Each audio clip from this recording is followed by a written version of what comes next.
Gregg, no seu livro Dirt Glory, ou Glória Suja, relatou que no início dos anos 2000, no período das grandes cheias em Moçambique, as grandes ndambines, não é?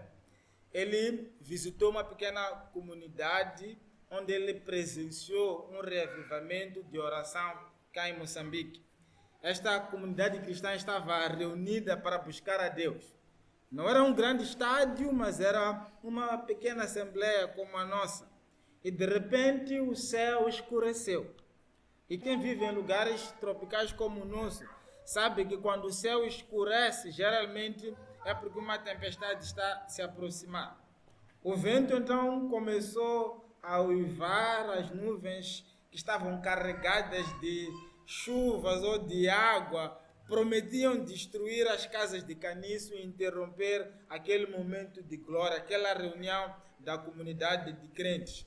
Então os brancos, como sempre, ficaram inquietos, ficaram com medo e começaram a procurar onde se esconder. Mas os pastores que estavam reunidos lá e as mães, que eram conhecidas por serem mães de oração, fizeram algo diferente.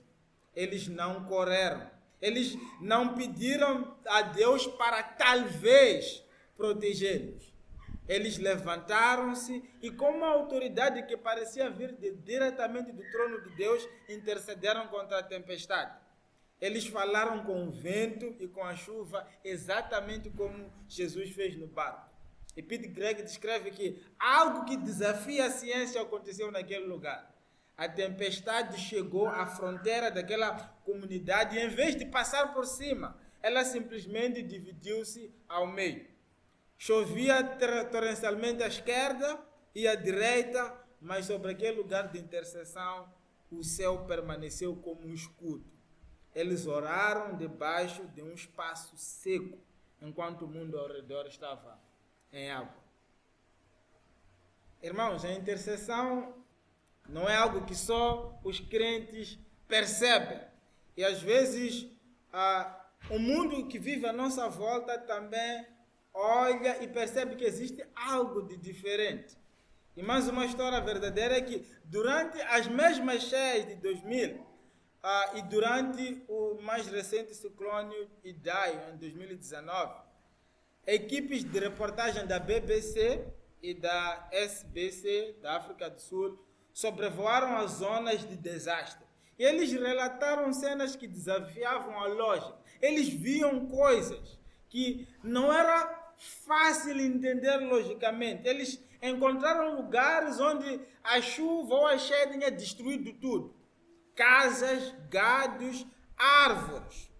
Mas eles também notaram algo anormal, que são um grupo de pessoas que sobreviveram a um ambiente onde o evento mais provável seria a destruição total. Eles estavam escondidos em telhados ou em árvores. Mas eles não estavam apenas à espera. Alguns contam que encontraram pessoas cantando e intercedendo a Deus. Não são crentes que testemunharam, são descrentes. Houve relatos que notaram bolsas de sobrevivência onde tecnicamente a corrente deveria ter destruído absolutamente tudo. Eles viram pessoas que, em vez de pânico, exibiam uma paz que o mundo não podia entender. Um correspondente chegou a comentar que a resiliência daquelas pessoas parecia ser alimentada por algo invisível. O que os jornalistas notaram não é uma sorte incrível ou uma força cultural. Nós sabemos o que é intercessão. Eles criaram um muro onde o mal queria abrir um abismo. Irmãos, se há uma história que prova a intercessão como uma maratona de fidelidade, é a história de Mônica e do seu filho. Seu filho era um gênio, mas estava perdido. Ele vivia em vida de excessos. Ele era conhecido na cidade como o maior dos mulherengos e tinha e acreditava e promovia a filosofias que negavam Jesus. Enquanto sua mãe Mônica o perseguia, não com sermões, mas com joelhos dobrados. houve um momento de desespero profundo em que Mônica sentiu que estava a perder a batalha. Foi então que Deus lhe deu um sonho. No sonho ela via-se de pé sobre uma régua de madeira. E ela estava chorando com tristeza. De repente um jovem brilhante, um jovem que tinha assim aparência de brilho, aproximou-se e perguntou: mulher, por que tu choras? Ela respondeu: choro pela perdição do meu filho. Então o jovem lhe disse: olha com atenção, pois onde tu estás, ele também está. Mônica olhou para o lado e viu o seu filho de pé, na mesma régua de madeira em que ela estava. Ela acordou naquela noite com certeza da promessa.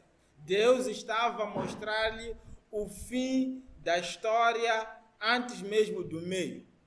Mas o caminho foi longo. Durante décadas ela continuou a chorar tanto que até um bispo ao vê-la disse a famosa frase: é impossível que um filho de tantas lágrimas se perca.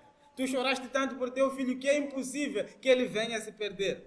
Por isso Mônica não desistiu. Ela seguiu seu filho até a cidade de Milão, intercedendo a cada ponto e em cada cidade.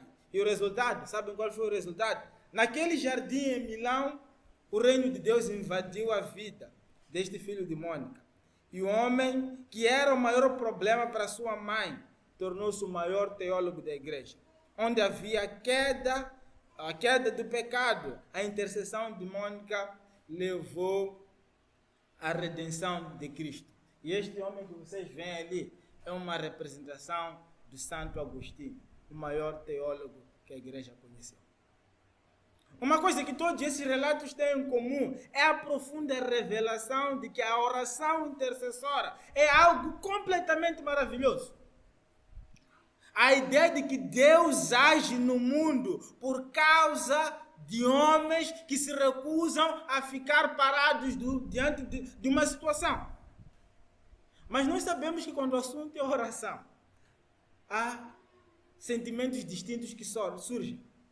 Um teólogo americano chamado Walter Rink diz: a história pertence aos intercessores, aqueles que acreditam e oram para que o futuro de Deus venha ao presente. Mas esses não são os únicos. Existem pessoas que estão no outro lado dessa história, ou nos outros espectros desse sentimento. Aqueles que, como o cético humanista Vonnegut, acham que não é provável que Deus exija os conselhos mal informados e contraditórios de nós humanos sobre como dirigir o mundo. Se ele é tão sábio como nós acreditamos que ele é, então ele saberá o que é necessário fazer ou o que é melhor fazer, antes mesmo que nós pensamos. Alguns se sentem inspirados diante de testemunhos como esse, de que a oração pode fazer as coisas. Outros ficam confusos e irritados, questionam como é que um Deus tão bom, que sabe todas as coisas, às vezes responde a orações, às vezes demora a responder. Por que Deus, sabendo que pode proteger uma vila de uma tempestade, ele simplesmente não o faz? Por que Deus, sabendo que ele pode impedir que o mal sobrevenha sobre as pessoas, às vezes permite que o mal sobrevenha, porque provavelmente ainda tem um plano superior? Porque Deus esperou tanto tempo, décadas, para responder à oração de mãe de Agostinho? Será que para Deus ouvir as nossas orações existe um código secreto que nós podemos digitar e ele abrir os cofres do céu e nos abençoar? Por que Deus é soberano? Por que Deus não escolhe simplesmente deixar o mundo ser dirigido pelas orações do homem? Será que as minhas orações importam? Será que elas fazem alguma diferença no mundo?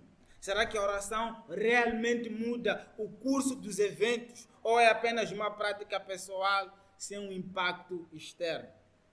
A tradição bíblica hebraica e cristã nos oferece uma resposta não completa, não cabal, mas é uma resposta que nos dá vontade ou pelo menos firmeza para continuarmos a orar. A tradição bíblica e a tradição cristã nos diz que a oração é praticada ou existe no lugar ou na tensão entre o espanto e o mistério. Naquele lugar onde a gente tem dúvida, mas ao mesmo tempo é carregado de entusiasmo. E nós sabemos que testemunhos de orações respondidas enchem nosso coração de alegria, enchem nosso coração de vontade de querer continuar a fazer isso. Mas não demora muito para começarmos a duvidar.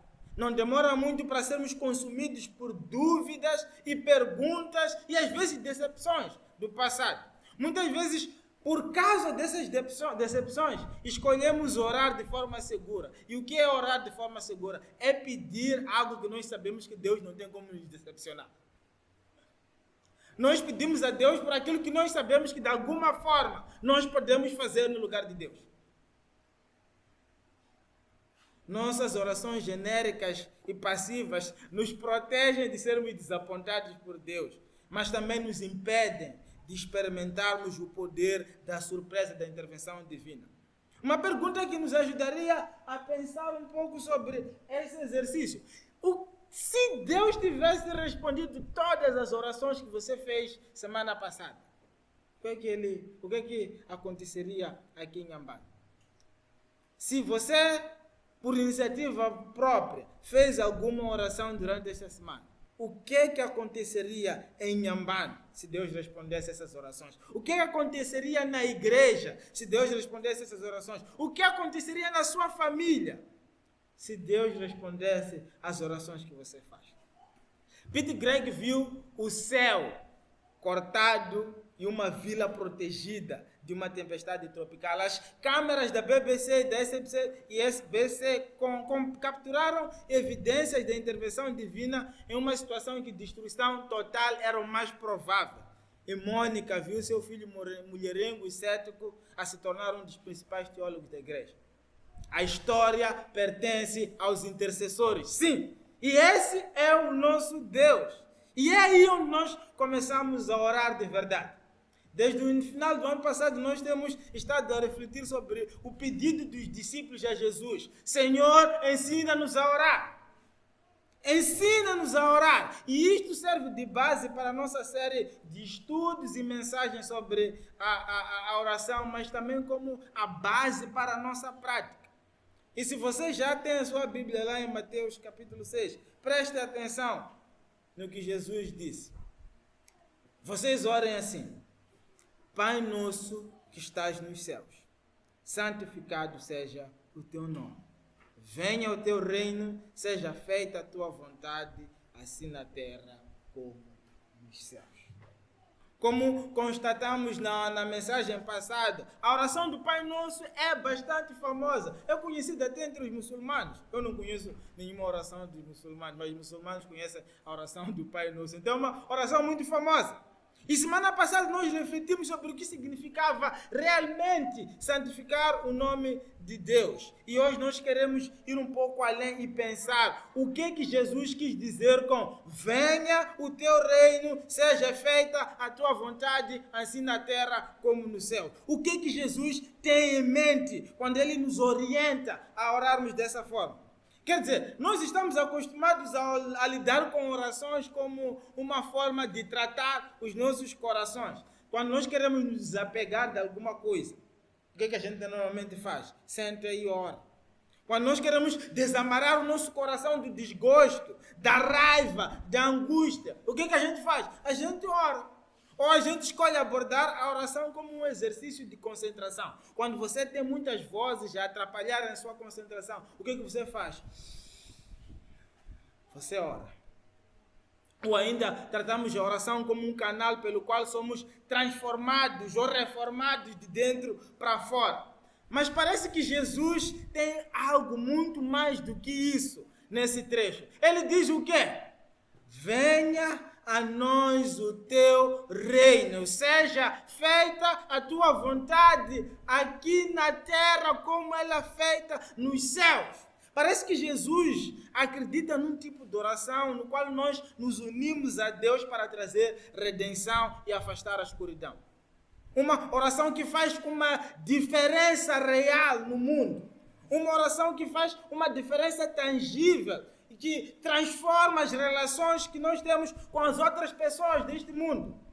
O tipo de oração que traz os céus para onde? A terra. É o que Jesus disse. Venha o teu reino à terra. E deixe-me dar-lhe algumas referências ou citações que vêm diretamente do lábio de Jesus sobre este tema da oração. Não é uma lista exaustiva, mas é apenas um exemplar. Em Lucas capítulo 11, versículos 9 a 10, ele diz: pois eu lhes digo, peçam e lhes será dado, busquem e encontrarão, batam e a porta lhes será aberta. Por quê? Pois todo aquele que pede recebe, o que busca encontra, aquele que bate a porta será aberta. E achamos que Jesus terminou por aí. Não. Veja Marcos capítulo 11, versículo 24. Portanto, eu lhes digo, tudo o que vocês pedirem em oração, creiam que já o receberam. E assim se sucederá. Acho que Jesus não vive em Gambá. João capítulo 14, versículo 13. Eu farei o que vocês pedirem em meu nome, para que o Pai seja glorificado no Filho. Quantas coisas nós não pedimos a Deus em nome de Jesus? Jesus já fez. Capítulo 15. Se vocês permanecerem em mim, as minhas palavras permanecerem em vocês, pedirão o que quiserem e lhes será concedido.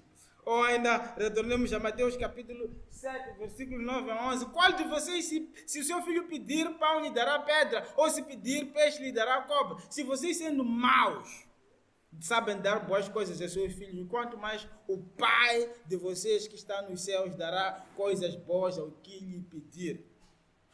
Se nós levássemos esses convites de Jesus realmente a sério, se nós acreditássemos que a oração, da forma como Jesus falou, nossa abordagem à oração provavelmente seria diferente. Quando eu li esses versículos aqui, provavelmente o que veio no seu coração, como veio no meu coração, não me paulem, por favor.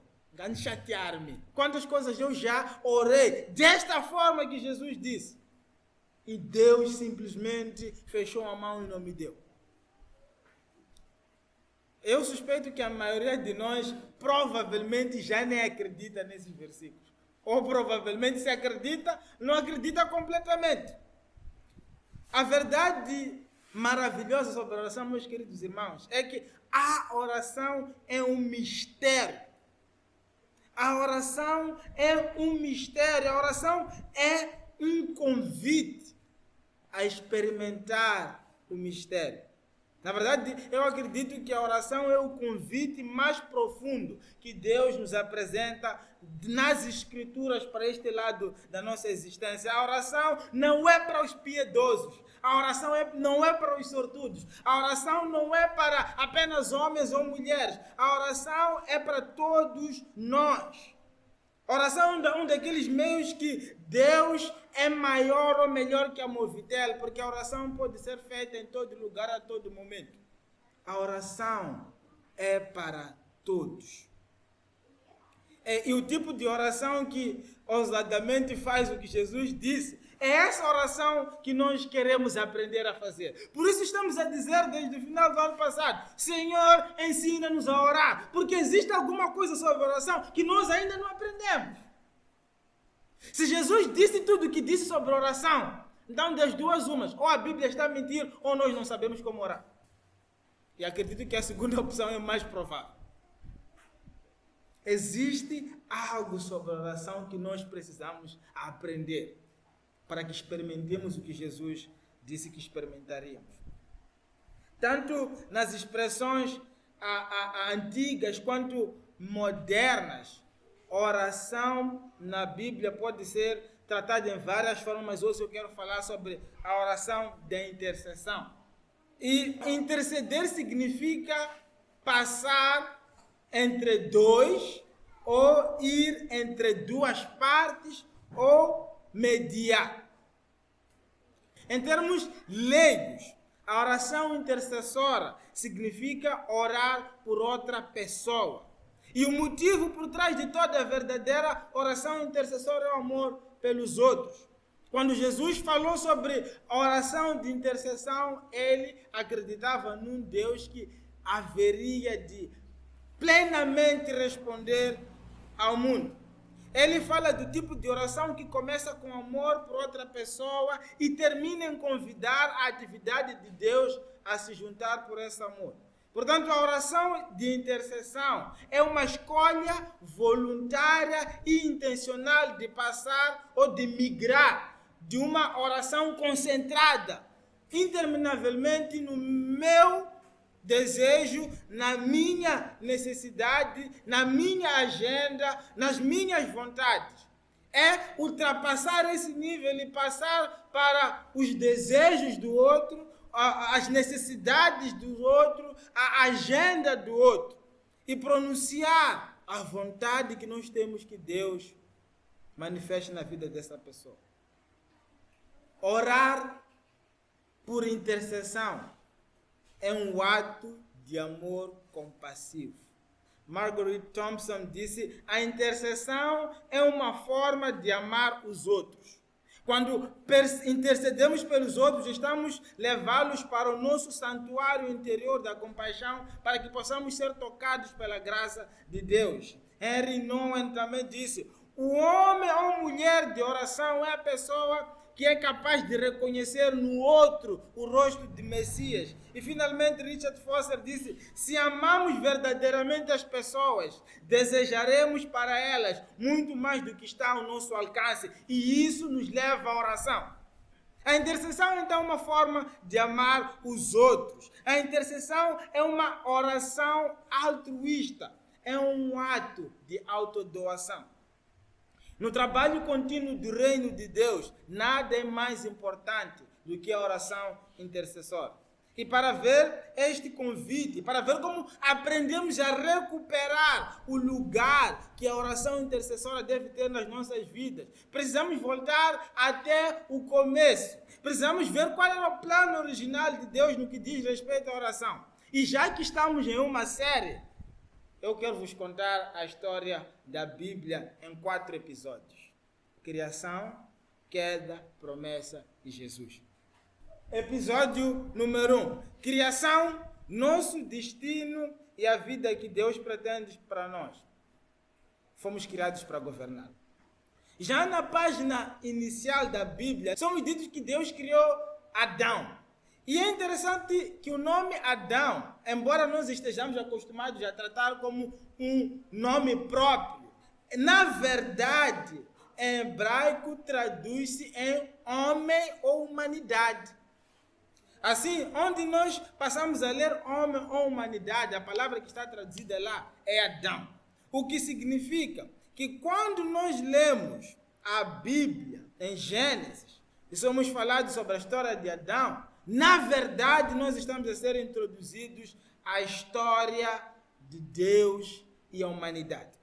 Gênesis 2 não é apenas a história de um homem chamado Adão, é a história de todos nós. E a grande questão que nós, como seres humanos, eventualmente perguntamos na nossa vida é: por que nós estamos aqui? Por que nós fomos criados? Aí Gênesis 1 oferece-nos a resposta. Versículo 26 diz que Deus disse: façamos o homem à nossa imagem e semelhança, e logo descreve a razão por que ele criou, para que ele governe sobre os grandes animais da terra, sobre todos os pequenos animais que se movem rente ao chão. Então, por que fomos criados? A resposta de Gênesis é: criados para governar. E isto não é um governo manipulador e ávido por poder, é uma espécie de autoridade à imagem de Deus que Deus deu para governar, para ser reflexo de Deus sobre a criação. E essa mesma linguagem é usada por autores da Bíblia para se referir a reis ao longo da história do Antigo Testamento. Um pensador aí: na maioria das civilizações, a realeza era um único indivíduo, mas na aliança de Deus no Sinai, todos fomos feitos para ser realeza, todos fomos feitos para ser vice-regentes de Deus ou parceiros de Deus na criação. Portanto, o que Gênesis está tentando dizer, logo no primeiro capítulo, é que como seres humanos somos criados à imagem de Deus e, portanto, somos partes da realeza. E os seres humanos foram criados para serem intercessores, participando com Deus e supervisionando o amor, a criação com amor. Deus fez Adão e Eva para serem os gerentes dele aqui na terra. Eles eram intercessores de Deus. e Deus lhes confiou as decisões sobre a terra. No Salmo 115, versículo 16, somos dito que os mais altos céus pertencem ao Senhor, mas a terra ele confiou a quem? A Adão, ao homem. Agora, o que é importante percebermos é que o fato de Deus ter confiado essa capacidade de gerência ao homem não significa que ele abriu mão de intervir na terra. Ele não deixou de se envolver. Deus manteve a sua soberania e autoridade autogovernativa. E a última das decisões geralmente é dele.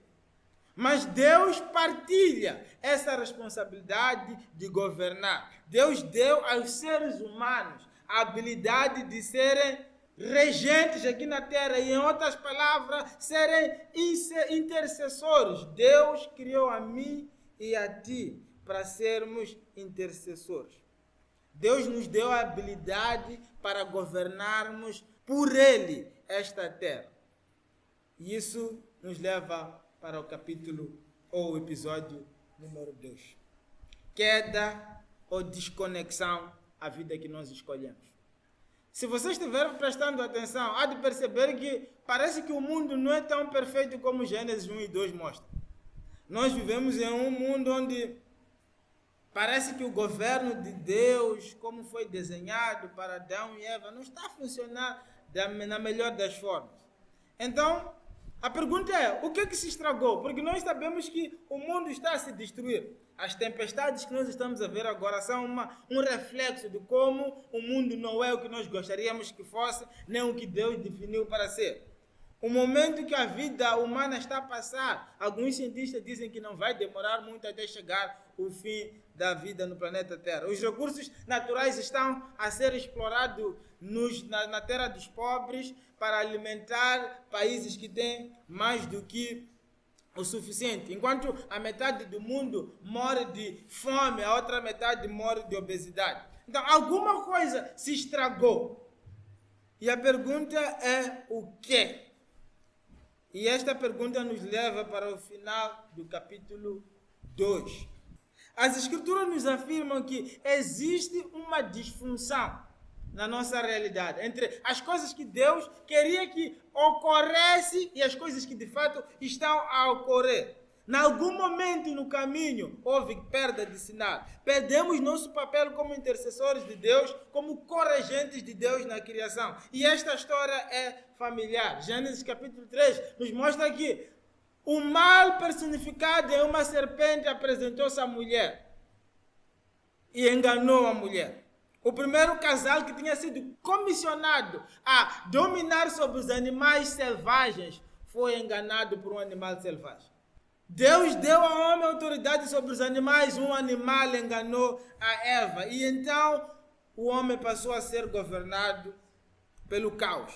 Assim, aquele papel de intercessor que Adão e Eva tinham foi usurpado por um inimigo cósmico. Os humanos acreditaram na mentira dele e agiram com base nesse engano. E a partir dali, o caos passou a existir no mundo. Passou a dominar o mundo, se quisermos dizer. E com isso, a linha de comunicação que existia entre Deus e os homens foi fragmentada. Houve uma desconexão. O papel intercessor, com o qual Deus criou a mim e a você, foi perdido. Um inimigo passou a dominar no nosso lugar. Depois de Gênesis 3, todos nós passamos a viver nessa falha de comunicação.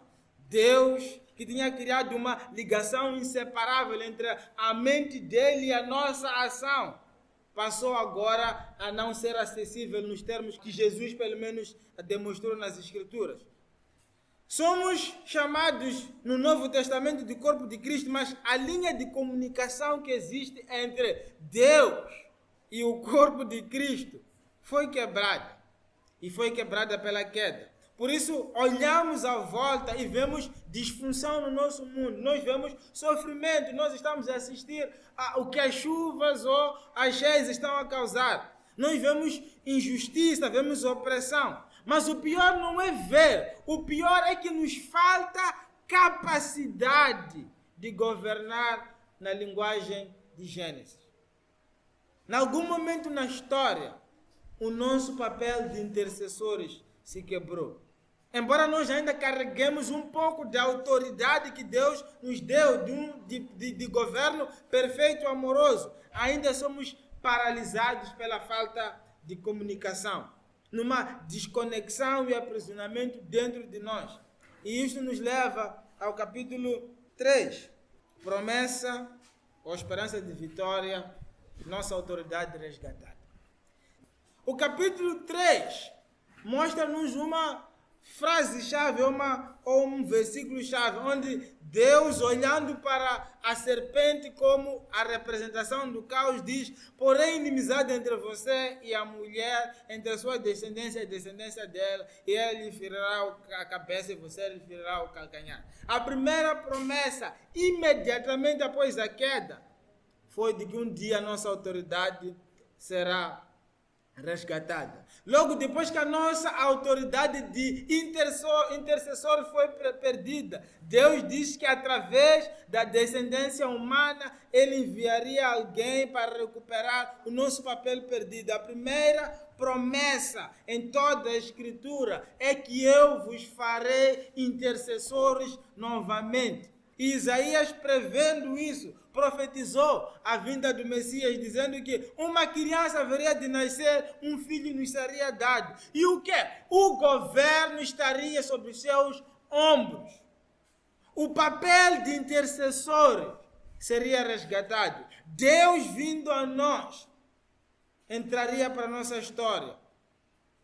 Nós acabamos de celebrar essa verdade com o nascimento de Jesus. Isaías faz-nos ver que a vinda do bebê Messias era o início do resgate da nossa autoridade como intercessor. É por isso que Jesus orava do jeito que ele orava. Uma reafirmação adequada da promessa de Isaías é que Deus virá para recuperar o papel que perdemos e reparar a falha de comunicação que há, para corrigir a desconexão. Porque essa é uma promessa sobre o governo. Jesus, em cumprimento dessa profecia, disse no capítulo 12 de João, no versículo 31, chegou a hora de ser julgado este mundo. Agora será expulso quem? O príncipe deste mundo. Então, voltemos à história que nós começamos no episódio número 1. Quem foi criado para ser o príncipe do mundo? Adão e Eva. Mas a quem Jesus diz que será julgado? O príncipe deste mundo, que João escolhe atribuir o título de Satanás, será julgado. Jesus declara que veio para recuperar o que a humanidade tinha perdido, o papel de intercessor que a humanidade foi originalmente criado para ter. E no final dos evangelhos ele diz o quê? Toda autoridade nos céus e na terra me foi dada. Deus reconquistou a autoridade que perdemos no jardim. Ele restaurou a posição que, como filhos de Adão, fomos criados para ter. Ele entrou na tensão que nós sentimos constantemente, essa falha de comunicação, essa desconexão que existe. Ele entrou e reparou isso. E ele voltou a nos fazer intercessores. Sim, nós somos intercessores em Jesus. Agora, se você ainda estiver com a história de João na cabeça, passe para o capítulo 16. No capítulo 16 de João, na última noite de sua vida, no momento de maior sinceridade com os seus discípulos, Jesus diz isso, versículo 7 do capítulo 16. Mas eu lhes afirmo que é bom para vocês que eu vá. Se eu não for, o conselheiro não virá. Mas se eu for, eu enviarei. Jesus está basicamente a dizer aos seus discípulos que está a chegar a hora de eu ir embora. Quem já foi deixado por namorada dele, sabe, ou namorado dele, sabe como essas expressões são usadas. Você merece o melhor, eu não sou o melhor para si. É como geralmente os homens e as mulheres se deixam. E foi o mesmo sentimento que Jesus tinha quando falou com os discípulos. Eu preciso ir para que alguém melhor venha. E nos versículos 23 e 24 deste mesmo capítulo, Jesus diz: naquele dia vocês não precisarão me perguntar mais nada. Eu lhes asseguro que meu Pai lhes dará tudo o que pedirem em meu nome. Até agora, vocês não me pediram nada em meu nome. Peçam e receberão para que a alegria de vocês esteja completa. Jesus está a explicar aos seus discípulos que, inconfundivelmente, eles estão habituados a trazer os pedidos, as dúvidas e as perguntas dele. A quem? A Jesus. Mas, de agora em diante, os discípulos deveriam ir para onde? Diretamente para o Pai. E quando Jesus fala dessa maneira, ele está a se referir ao quê? À oração, meus queridos irmãos. A oração é o caminho que Jesus abriu para que a gente regresse ao plano original de Deus. A oração é a forma como podemos governar, gerir e interceder neste mundo. A oração é a reparação da falha da comunicação que houve no Éden. É a reparação da desconexão que houve no Éden. Philip Yancey comentou que a oração parece ser o mais fraco de todos os meios que Jesus nos deixou. Mas se ele estava certo, se Jesus estava certo que a oração não é tão fraca como nós pensamos, então a oração é o ponto em que a alavanca de Deus é aplicada na história humana e nós perdemos vista disso. A menos que Jesus estivesse certo da capacidade, do poder e do valor da oração, então Jesus não estava com a cabeça no lugar. Mas se Jesus está com a cabeça no lugar, que é o mais provável, então a oração tem a capacidade de nos dar muito mais do que nós temos experimentado como corpo de Cristo. Jesus nos convida a experimentarmos esse caminho. Jesus nos convida à comunhão direta com Deus. E Ele nos dá, através da oração, um papel fundamental na luta contra o mal. Deus partilhou o poder de governarmos o mundo conosco. Ele chama-nos de corregentes do céu. Ele chama-nos de imagem dele aqui na terra. A oração é a forma como isso passa da teoria bíblica para a experiência real. Jesus está a dizer muito claramente para os discípulos que até agora vocês não oraram como deveriam orar. Ele diz, até agora vocês ainda não oraram em meu nome. Talvez eu esteja a ler mal. Mas está dito ali que vocês ainda não pediram nada em meu nome. E a expressão mais antiga sobre orar em meu nome quer simplesmente dizer orar sob a minha autoridade. Por isso, orar em nome de Jesus é orar com a autoridade que Jesus recuperou para nós. A autoridade que fomos criados para carregar, que tinha sido perdida no jardim, Jesus recuperou para nós. Em nome de Jesus não é apenas um slogan para terminarmos nossas orações. Em nome de Jesus é o exercício de vitória que Jesus conquistou. Orar é experimentar o mesmo acesso ao Pai que Jesus tinha. Lério Hurtado disse, orar em nome de Jesus é invocar o estatuto e o favor de que Jesus goza diante do Pai. Nós não somos Jesus, que isso fique claro. Mas sempre que nós oramos em nome de Jesus, se formos seguidores de Jesus, então nós vamos ao Pai vestidos da túnica e a coroa de um governante. Quando nós oramos ao olho dos céus, nós estamos cobertos da posição do estatuto de Jesus. Jesus estava a recuperar o papel central que a oração tem na vida dos seguidores ou do povo de Deus. Karl Barth disse, unir as mãos em oração é o início de uma revolta contra a desordem do mundo. Por isso a oração, meus irmãos, é um meio pelo qual nós reprimimos a maldição que infectou o mundo inteiro e infectou a nós mesmos. John Wimber também disse, a oração é essencialmente atender às necessidades dos outros através dos recursos de Deus.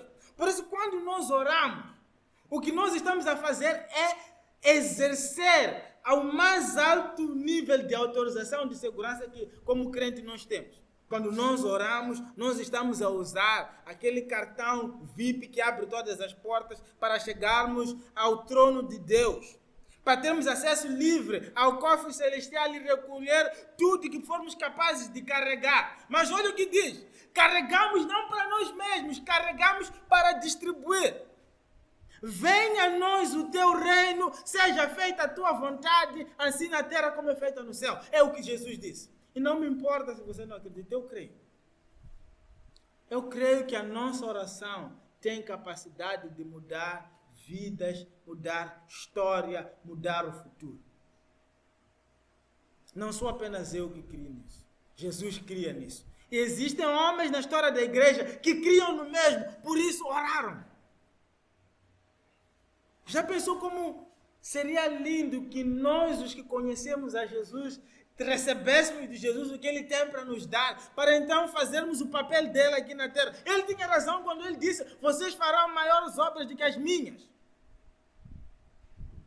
Mas parece que nós não estamos a fazer isso. A oração intercessora é a distribuição dos recursos do céu neste mundo, entre os nossos colegas de trabalho, entre os nossos vizinhos, entre os nossos colegas da faculdade, entre os nossos colegas do quarto, entre os nossos estranhos, entre os centros urbanos, nos bairros da periferia, entre os doentes, os detentos, entre os moradores de rua, entre os órfãos, entre as viúvas. A oração intercessora é a forma como nós damos o que está no céu às pessoas que estão aqui na terra. É trazer o céu à terra. E isso, meus amigos, é oração. A oração intercessora restaura simultaneamente a nossa identidade dada por Deus que se perdeu na queda e a experiência de restaurar a totalidade da criação. E a pergunta é, sendo isso tudo verdadeiro, por que a maioria de nós, já estamos a terminar, simplesmente não ora? Ou simplesmente não tem prazer em orar? Por que não entendemos o valor da oração? Quer dizer, nós sabemos que a oração faz alguma coisa. Está a ver quando você tem de tomar aquele medicamento de dor de barriga que amarga muito. Você só toma porque sabe que vai te fazer bem. Muitas vezes, como nós tratamos a oração? Nós achamos que a oração, não entendemos tudo sobre ela, nem gostamos, mas Jesus disse para fazer, então eu vou orar. Mas se de acordo com Jesus você nunca tiver realmente orado. Jesus disse aos seus discípulos, até agora vocês não pediram nada. Dito de outra forma, vocês nunca vieram perante o Pai vestidos com as vestes reais como herdeiros, carregando o status e a posição de filho. Se for assim, nós nunca saqueamos as riquezas do cofre celestial. Se for assim, nós nunca nos juntamos a Deus para repelir o mal que está aqui no mundo. Lembrando que a vitória já foi conquistada. E Ele apenas está à procura de intercessores para implementar a esperança dessa vitória aqui e agora. E eu espero que a essa altura vocês já estejam gritando por dentro. Espera aí, então isso aí é oração? E a minha resposta é sim. Se isso é oração, o que é que nós podemos fazer? Se isso tudo que Jesus disse é oração, então se justifica nós acordarmos mais cedo para orar? Não se justifica. Se tudo isso que Jesus disse é oração, então se justifica eu demorar alguns minutos a orar antes de pegar o meu celular para verificar as minhas redes sociais. Se isso tudo é oração, se justifica então eu interromper a minha hora do almoço de forma a poder tomar alguns minutos para orar. Ou talvez você querendo parar de comer por algumas refeições para dedicar o seu tempo a orar. E aqui está a minha parte mais favorita da história. Deus não precisa de intercessores. Deus não precisa que nós oremos para responder ao cético que vimos no começo. Deus não precisa de nós. Mas Ele quer que nós participemos com Ele na gerência do mundo. Deus não está sobrecarregado com a responsabilidade de que não tenho tempo para verificar todos os assuntos da terra. Ele é omnisciente, omnipotente e completamente fora do tempo. Então Ele pode fazer o trabalho dele muito melhor do que nós. mas Ele escolhe que nós sejamos seus intercessores. Deus é tão amoroso que limitou voluntariamente seu poder para que nós possamos compartilhar a redenção com pessoas comuns. E eu me pergunto, o quanto Deus está ansiando para que nós façamos no mundo que Ele criou o que Ele espera que nós façamos. Eu sou um corregente com Deus. Você é um corregente com Deus. Tyler Stanton disse: nós sonhamos com um Deus que traz os céus à terra. E Deus sonha com pessoas que oram para compartilhar o céu com Ele. Forsyth terá dito que as nossas orações são a resposta às orações de Deus. As nossas orações não são mais do que a resposta às orações de Deus. Aquilo que Deus ora para que aconteça na terra é respondido quando nós oramos para que Ele faça na terra. Então, novamente eu farei a pergunta com a qual nós começamos. O que aconteceria na igreja? O que aconteceria na terra? O que aconteceria em Inhambane se Deus respondesse instantaneamente a todas as orações que você fez durante essa semana? E a única razão por que eu pergunto isso é porque você, biblicamente falando, é um co-herdeiro com Jesus. Você é um regente e gerente dos recursos celestiais. E a pergunta é, o que você está a fazer com essa autoridade? Você está a levar realmente Jesus a sério? Tem levado o convite de Jesus a sério? O que aconteceria conosco? O que aconteceria com os outros se de fato orássemos como Jesus espera que nós orássemos? Se nós orássemos por nossa cidade, se nós orássemos por nossos inimigos, se nós orássemos por nosso local de trabalho, o que aconteceria com o mundo? Será que não vale a pena descobrir? Não vale a pena descobrir o que aconteceria se nós orássemos à maneira de Jesus. A oração é mais prática do que teoria. Se você quiser orar como Jesus orou, o que é preciso fazer? Adotar o estilo de vida de Jesus. Lembre-se que quando Jesus falou aos discípulos, não é porque os discípulos não oravam. Os discípulos oravam 3 vezes ao dia, de manhã, de tarde e de noite. No templo eles estavam a orar. Então, o que Jesus queria dizer com vocês ainda não oraram em meu nome? Jesus estava provavelmente a dizer aos seus discípulos: vocês não oram como filhos. Vocês não oram com a autoridade que eu conquistei para vocês. Vocês estão a menosprezar o vosso estatuto. Vocês não estão a levar a sério o convite de governar o mundo com Deus. E quando os discípulos perguntam ou pedem, ensina-nos a orar, é porque eles viram a forma como Jesus orou. E a nossa resposta a essa pergunta, ao ensino-nos a orar, é que nós queremos orar como Jesus orava. Assim como os discípulos, nós estamos a pedir para adotarmos o estilo de vida de oração de Jesus. A oração é mais prática e menos método. Nós vamos praticar ao longo vamos continuar a praticar esta semana a oração das horas. Mas dessa vez vamos fazê-lo como comunidade. Até aqui nós vinhamos fazendo individualmente, né? Nós vinhamos fazendo individualmente. Mas agora queremos fazer como comunidade. Vamos orar pela manhã a oração do Pai Nosso em coletivo. Vamos orar ao meio-dia pelos pedidos, vamos lá dizer, intercessores, né? E à noite vamos orar a gratidão, o exame e o descanso. O objetivo, lembre-se, não é a duração. O objetivo é a interrupção.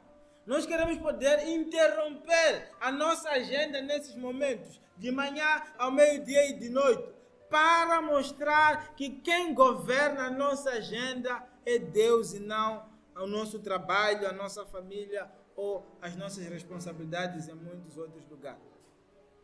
Mais detalhes sobre como vai ser feito isso estarão lá no WhatsApp.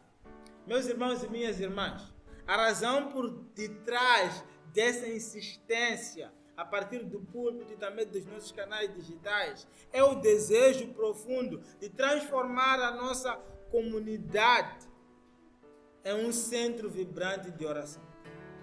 Nós queremos que, se houver algum assunto que a nossa comunidade seja conhecida por ela, é oração. E nós queremos fazer isso pelos seguintes motivos. Queremos criar uma cultura de oração, que a oração seja fundamental na nossa vida individual e na nossa vida comunitária como membros do mesmo corpo. Nós queremos ser um santuário dedicado à oração contínua, um lugar onde a oração nunca para. Queremos experimentar a transformação pessoal através da oração, um lugar onde as pessoas encontrem perdão, liberdade contra a raiva e se reconectem com Deus. E nós queremos ser um atrativo para pessoas que estão aversas à religião tradicional, um ambiente tão cheio da presença de Deus que até aqueles que desconfiam da religião organizada no caso, possam encontrar Jesus na oração silenciosa. Nós queremos ser o lugar onde a nossa fé é revigorada através de orações que gerem histórias inspiradoras e revivam a fé de cristãos cansados. Que a nossa fé coletiva possa ser nossa oração.